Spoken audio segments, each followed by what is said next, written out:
lot of information out there that makes fish keeping seem a little bit easier than it is. Like when you go to the fish store, you see betas in little cups with no filter, no heat.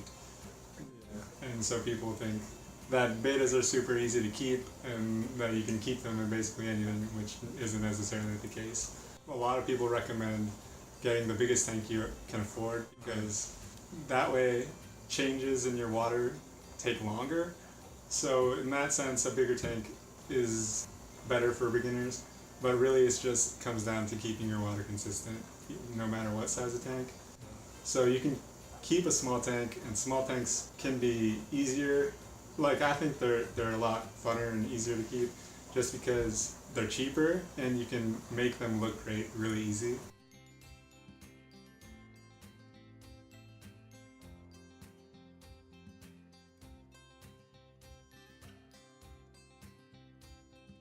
When I started getting into fish, the things that I overlooked was just the cost of setting up a tank.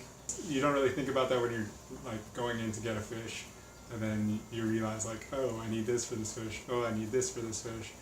Like a goldfish, you can buy them small, and then you realize, oh, they're gonna get up to 8 inches, and you have this tiny tank.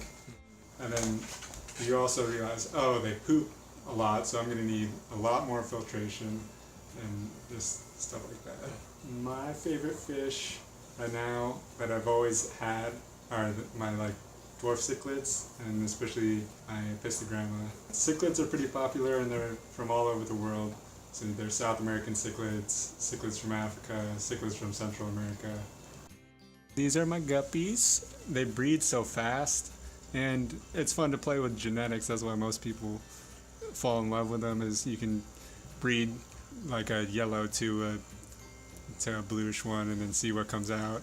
They're super hardy and they'll take to pretty much any type of water, and you can have a lot of them. They do well in almost anything. Goldfish are cool just because, as you can see, they come in so many shapes and sizes. They all have like different personalities. Put your hand at the top and I think you're gonna feed them, they'll come to it.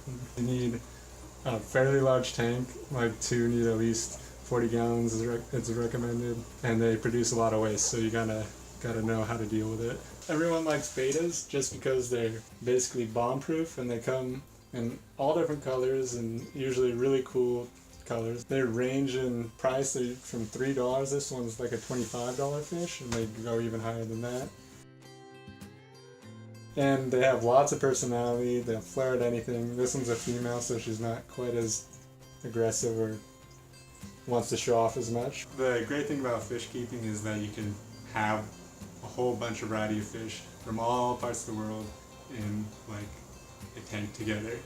Changing water regularly is the main way to keep pH the same. I do a water change like every week.